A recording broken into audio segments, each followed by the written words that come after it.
Good afternoon बच्चों। आज हम बचे हुए जो हमारी विधियाँ थी 9 में से आज उस 5वीं विधि का हम उसके बारे में बात करेंगे और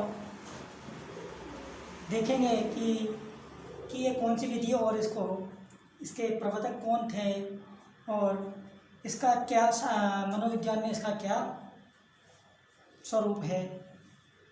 तो 5वीं विधि आती है हमारी मनोविश्लेषणात्मक विधि, जिसको इंग्लिश में कहते हैं साइको एनालिटिक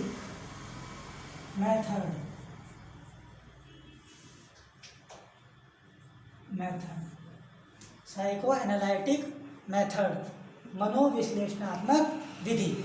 जैसे कि नाम से पता पड़ रहा है, मन का विश्लेषण करना, मन का विश्लेषण बराबर चिंतन। जब भी मन का विश्लेषण किया जाता है तो वो चिंतन बन जाता है, अर्थात मनोविश्लेषण जो विश्लेषणात्मक विधि है वह चिंतन पर आधारित है, हमारे मन के चिंतन पर आधारित है। इसके प्रवर्तक सिगमंड फ्रायड थे। सन 1900 में इस विधि का निर्माण किया गया था और ये वियना ऑस्ट्रिया से हैं।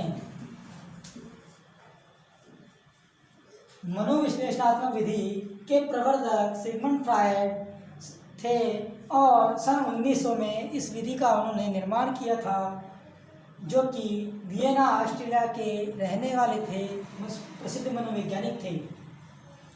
इनका कहना था कि मन और मस्तिष्क के आधार पर मस्तिष्क के आधार पर चेतना का विश्लेषण करना ही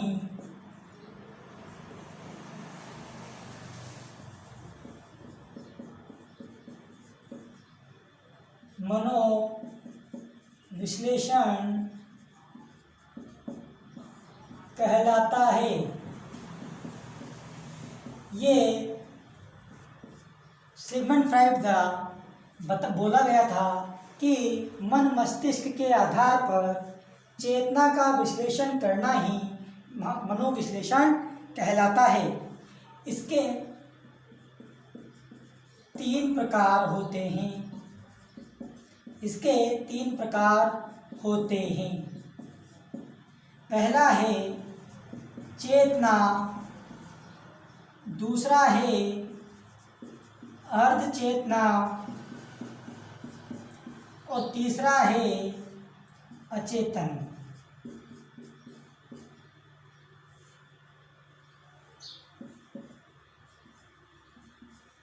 इसके 3 प्रकार हैं, चेतना, अर्धचेतना और अचेतन।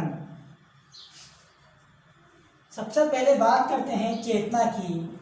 यह मस्तिष्क का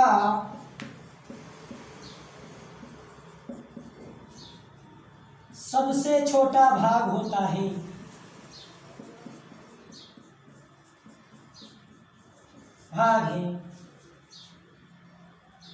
मस्तिष्क का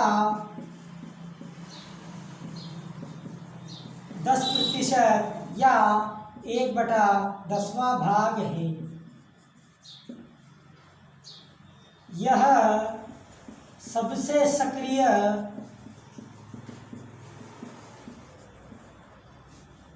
भाग होता है और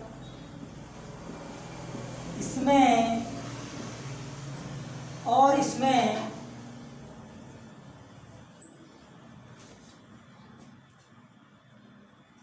शरीर की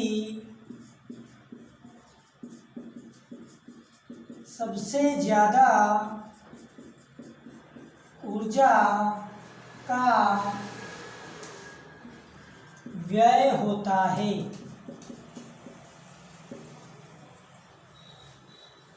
सभी प्रकार के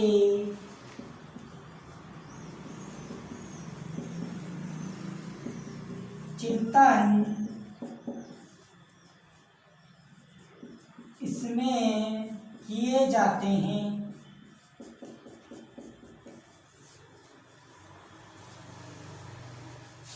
देखिए, चेतना जो हमारा मस्तिष्क है उसका सबसे छोटा भाग होता है।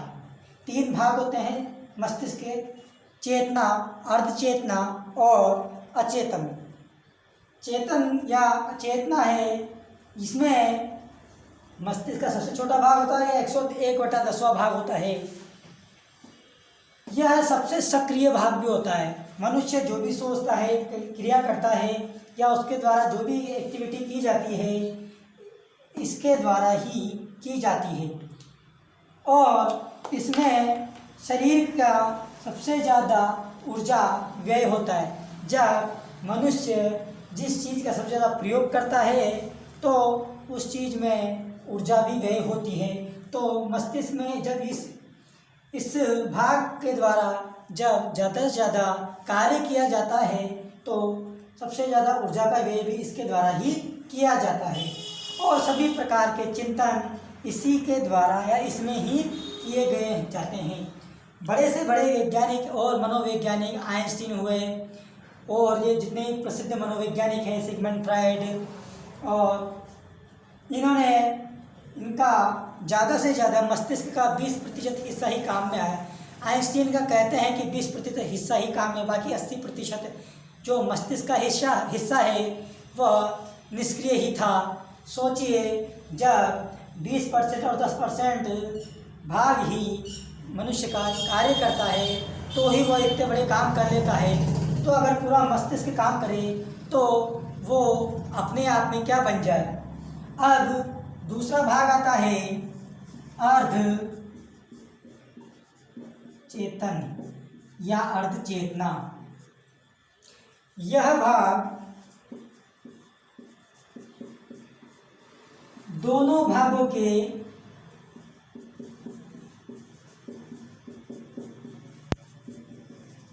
बीच का भाग होता है।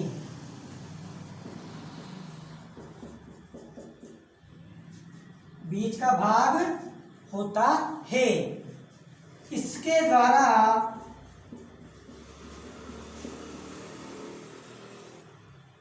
मनुष्य चेतन या अचेतन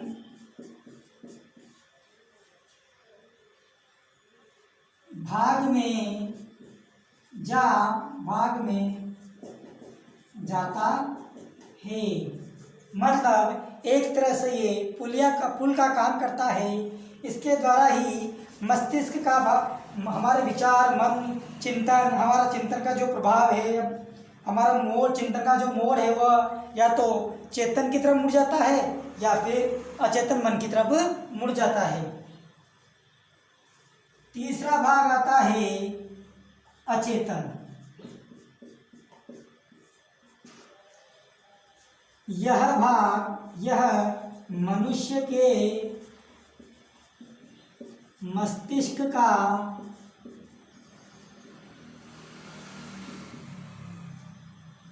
90% भाग होता है या 9/10 भाग होता है।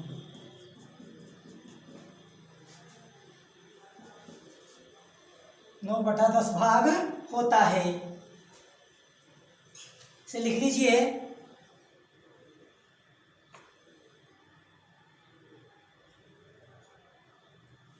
अब एक बार देखिए आप दोबारा से ब्रीफली, मनोविश्लेषणात्मक विधि जिसे साइको एनालिटिक मेथड भी कहा जाता है, मन का विश्लेषण जिसे चिंतन बोलते हैं, इसके प्रवर्तक थे सिगमंड फ्रायड। सन 1900 में इस विधि का निर्माण किया गया था। वियना ऑस्ट्रिया से थे। इनका कहना था मन मस्तिष्क के आधार पर चेतना का विश्लेषण करना ही मनोविश्लेषण कहलाता है। इसके 3 प्रकार बताए थे उन्होंने, चेतन मन या चेतना, अर्धचेतन या अचेतन। हमने देखा कि 10% जो भाग होता है वह चेतन मन का होता है, यह सबसे ज़्यादा सक्रिय भाग होता है, और सब ऊर्जा का, हमारे शरीर की ऊर्जा का सबसे ज़्यादा व्यय इसी में होता है। अब अचेतन पढ़ रहे थे हम। अचेतन में यह मनुष्य के मस्तिष्क का 90% या 9/10वां भाग होता है।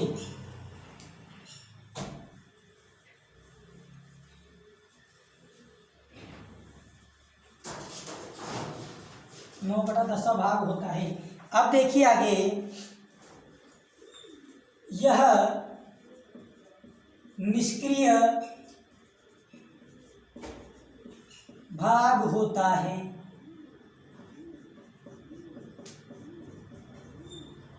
9/10वां भाग 90% भाग होता है, परंतु ये कौन सा भाग होता है? निष्क्रिय होता है। और ऊर्जा का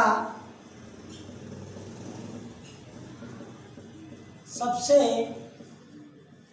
कम व्यय इसी भाग में होता है।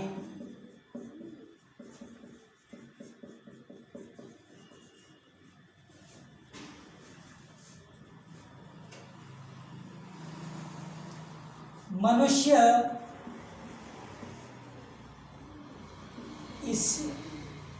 इसी भाग में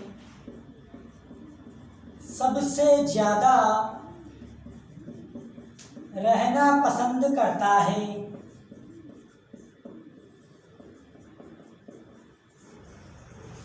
मनुष्य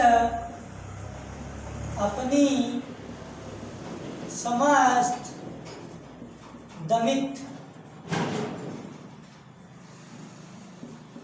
इच्छाओं को इसमें भंडार करता है। इसमें भंडार करता है और उनको सुरक्षित रखता है।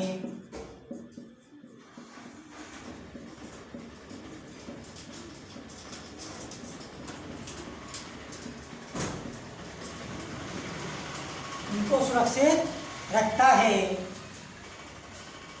और कहा जाए तो अगर मनुष्य के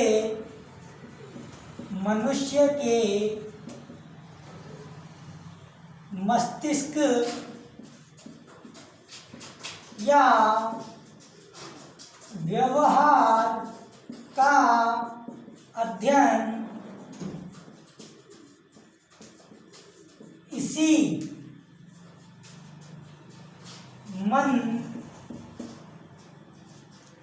मन में किया जाता है।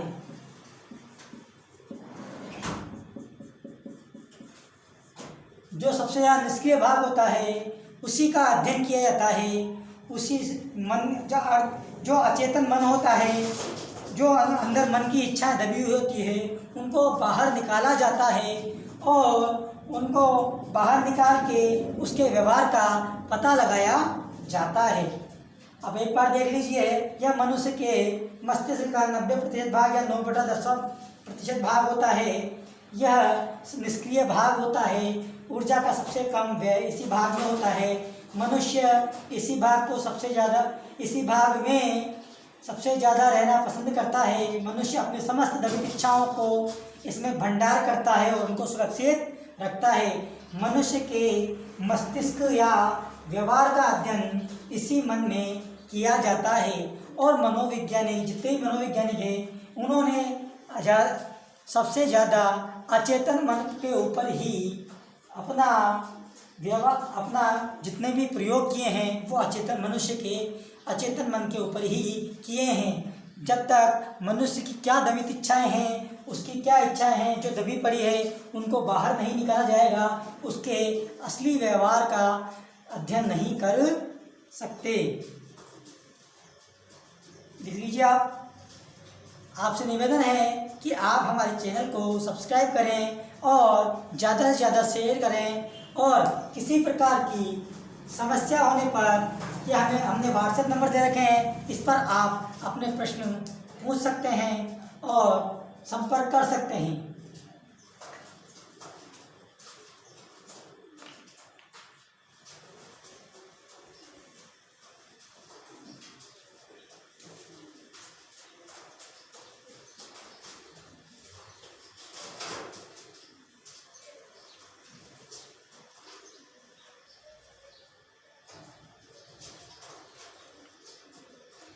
छठा आता है निर्धारण मापनी।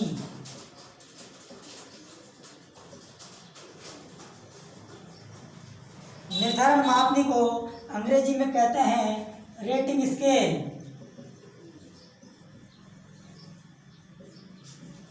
रेटिंग स्केल, इसके प्रवर्तक थे फ्रांसिस गाल्टिन। सन 1884 में इन्होंने इस विधि का निर्माण किया था या इसका प्रयोग किया था। निर्धारण मापनी में क्या होता है कि व्यक्ति के व्यवहार के सामाजिक पक्ष का मापन किया जाता है। निर्धारण मापनी में से व्यक्ति के व्यवहार का समाज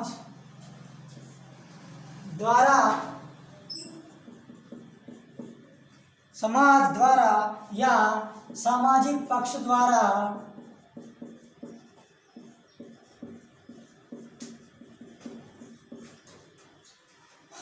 मापन किया जाता है।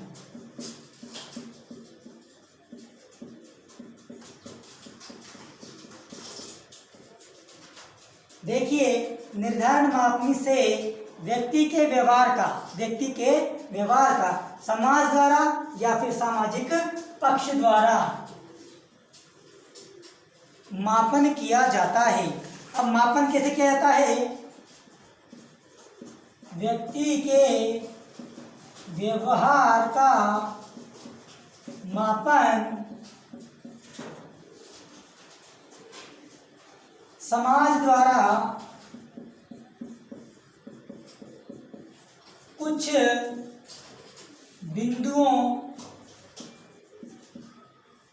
निर्धारित बिंदुओं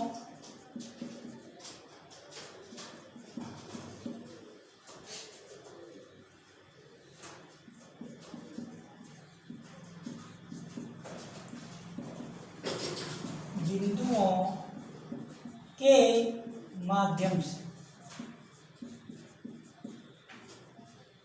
निश्चित बिंदुओं के माध्यम से व्यक्ति के व्यवहार का मापन किया जाता है। जैसे अगर कोई प्रश्न पूछे, अशोक गहलोत के कार्यकाल से आप हैं एक संतुष्ट भी पूर्ण संतुष्ट सी असंतुष्ट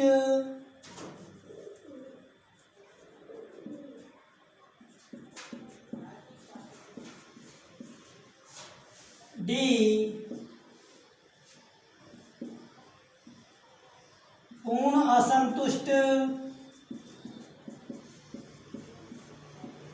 और ई है निश्चित नहीं।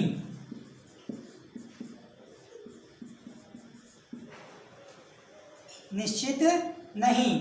अब इससे पता चलता है कि समाज द्वारा श्रीमान अशोक गहलोत जी हमारे मुख्यमंत्री जी हैं, उनके कार्यकाल से समाज उनके बारे में कितना संतुष्ट है या नहीं है, या पूर्ण संतुष्ट है या पूर्ण असंतुष्ट है, या उनको उनके बारे में पता नहीं है। इससे कुछ बिंदुओं के माध्यम से हम पता लगा सकते हैं व्यक्ति के व्यवहार का। निर्धारण मापने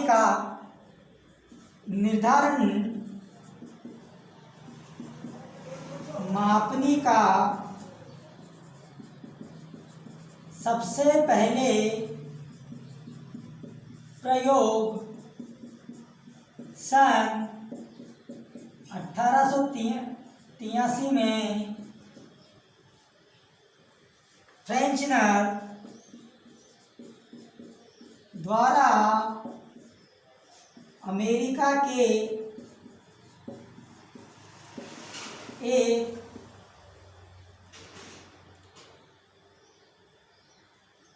शहर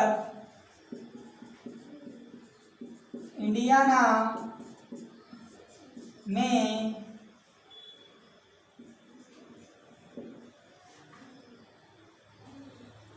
न्यू होम कॉलोनी में किया गया था, जो कि असफल रहा। फिर सन 1984 में फ्रांसिस गाल्टन द्वारा प्रयोग किया गया, जो कि सफल रहा। इसलिए इस विधि के जनक भी माने जाते हैं। फ्रांसिस गाल्टन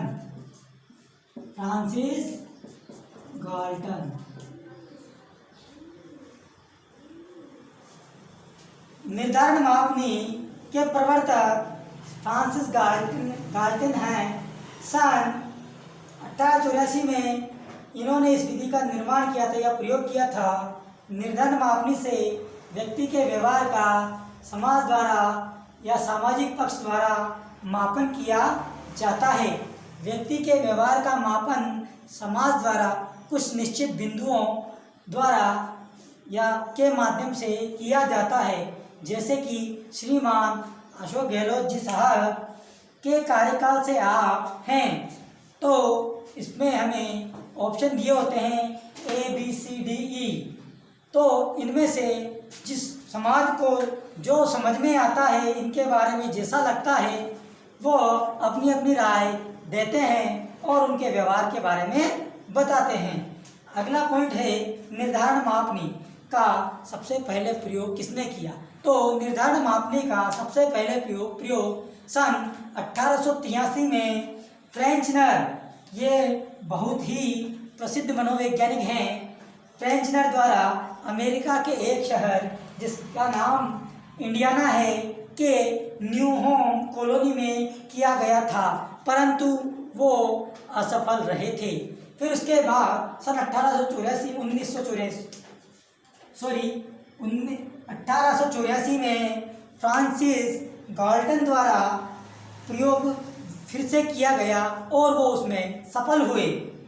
इस विधि के वो जनक भी माने जाते हैं। जब वो सफल हो गए तो इस विधि के जनक माने जाते हैं। फ्रांसिस गाल्टन लिख लीजिए।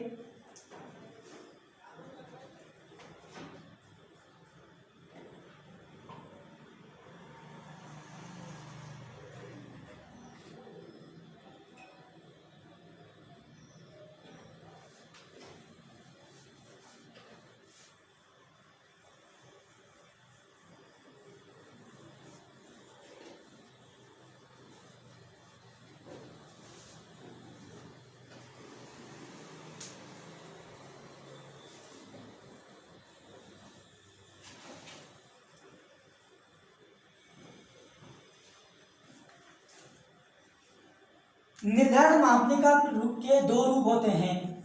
निर्धारण मापनी के दो रूप होते हैं। पहला है तीन बिंदु मापनी और दूसरा है 5 बिंदु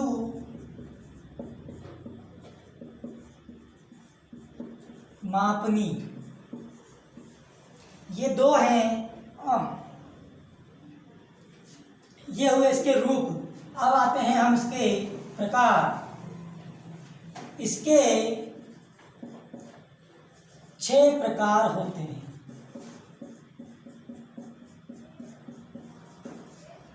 पहला है आंकिक, दूसरा है शाब्दिक, तीसरा है बिंदु मापनी,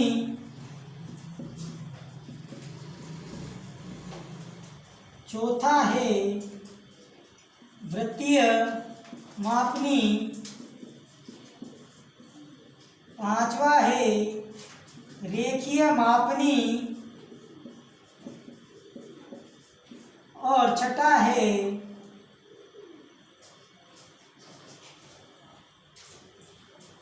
पड़ताल सूची।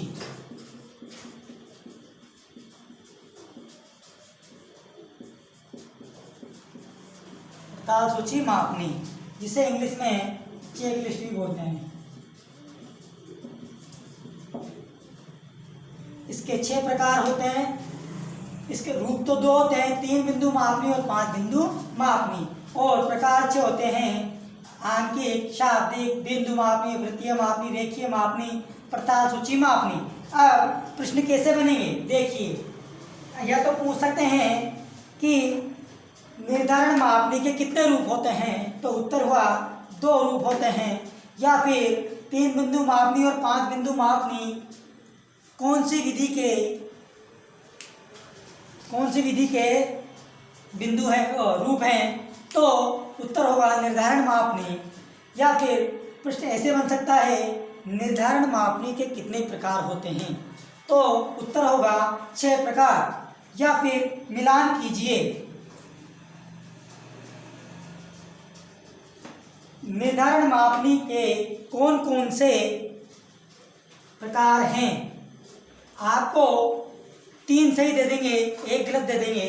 जैसे आंकिक, शाब्दिक, वृत्तीय दे दिया, चौथा चित्रित मापनी लिख दिया उन्होंने, तो चित्रित मापनी कहीं पर भी नहीं है, तो वो गलत हो जाएगा। इससे भी क्वेश्चन बन सकता है। लिख लीजिए। और आपसे निवेदन है कि आप हमारे चैनल को सब्सक्राइब करें, ज़्यादा से ज़्यादा शेयर करें, बेल आइकन दबाएं और किसी भी प्रकार की समस्या होने पर दिए गए व्हाट्सएप नंबर पर अपनी क्वेरी पूछ सकते हैं। किसी प्रकार के प्रश्न या जवाब आपको हासिल करने हैं तो आप इस पर संपर्क कर सकते हैं।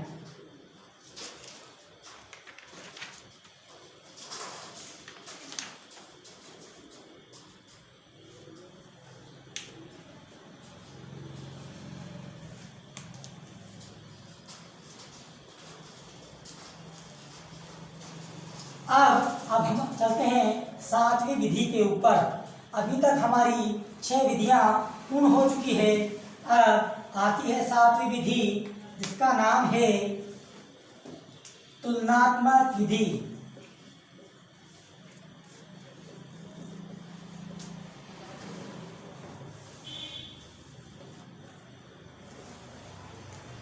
तुलनात्मक विधि,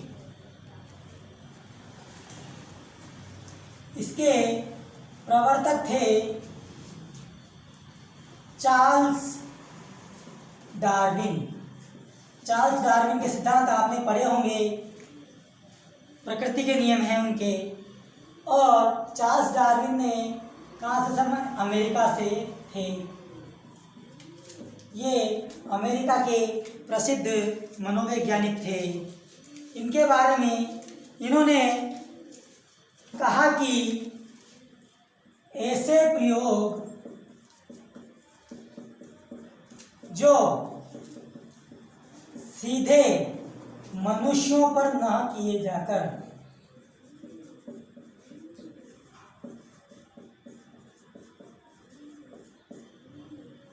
पशुओं पर किए जाएं, पशुओं पर किए जाएं और उनसे जो निष्कर्ष निकलता है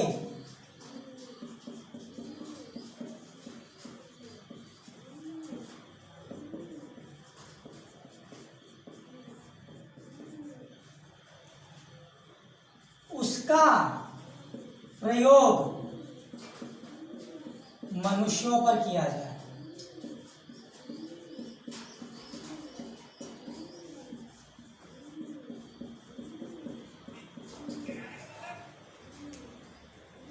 मतलब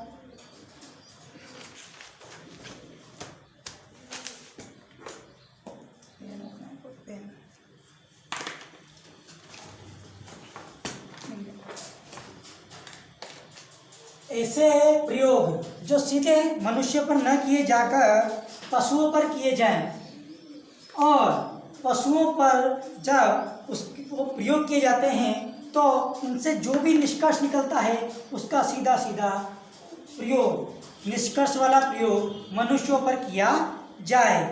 इससे क्या होगा कि उससे मनुष्यों के व्यवहार में परिवर्तन लाने में आसानी होती है।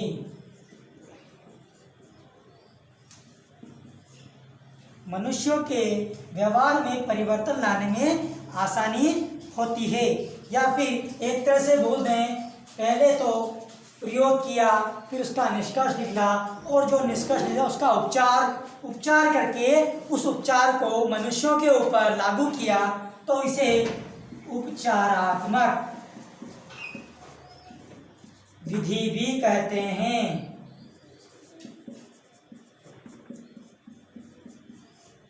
इसे उपचारात्मक विधि भी कहते हैं। इस विधि के माध्यम से पशुओं और मनुष्यों के व्यवहार का में तुलना की गई है।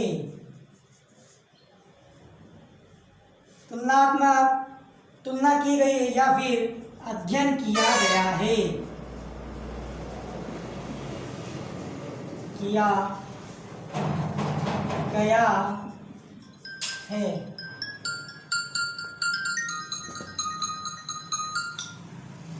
अध्ययन किया गया है। शिक्षा मनोविज्ञान में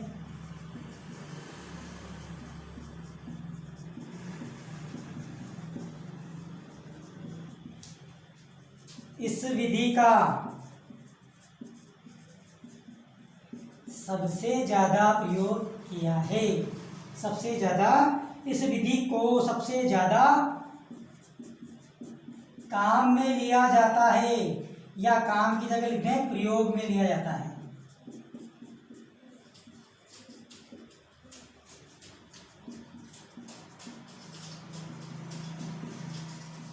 कैसे?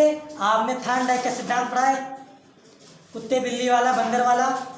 जितने भी मनोवैज्ञानिक हैं उन्होंने अधिकतर जो प्रयोग किए हैं वो जानवरों पर ही किए हैं और जानवरों से जो भी निष्कर्ष निकला और जो भी निष्कर्ष निकाला उन्होंने उसका निदान या उपचार करके उसको किस पर लागू किया? मनुष्यों पर लागू किया। इसीलिए इस विधि का सबसे ज़्यादा प्रयोग शिक्षा मनोविज्ञान में किया जाता है और इस विधि का सबसे ज़्यादा योगदान भी है।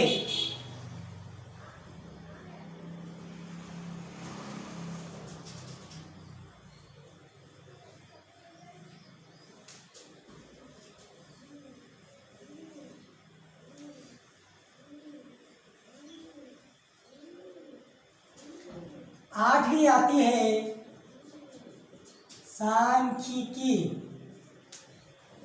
विधि।